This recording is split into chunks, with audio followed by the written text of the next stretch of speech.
জামাত ইসলাম নয়, বিএনপির লোকরাও আজহারীকে কলিজা থেকে ভালোবাসে যুবক ভাড়া।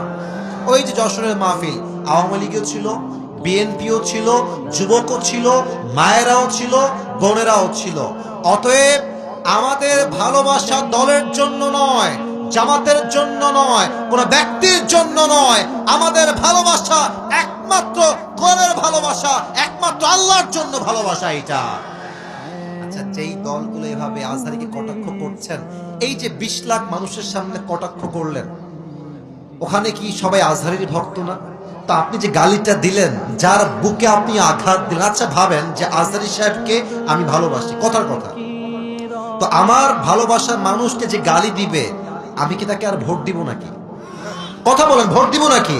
আপনি আমাকে সম্মান করবেন, আমার ভালোবাসার মানুষকে সম্মান করবেন, আপনাকে আমি স্যালুট জানাবো যুবক ভাই, আছে কিনা বলেন? মেহেরবানি করে দলাদলি করবেন না। স্বৈরাচার বিদায় নিয়েছে, ওই চ্যাপ্টার ক্লোজ। আগামীর দেশ হবে ইসলামের বাংলাদেশ, কোরআনের বাংলাদেশ। কেউ যদি রুখে দিতে চান, মনে রাখবেন ইসলামকে যারাই রুখতে এসেছে, কেউ রুখতে পারে নাই, তারা মাটির নিচে মিশে ধূলিসাৎ হয়ে মেচাকার হয়ে গিয়েছে।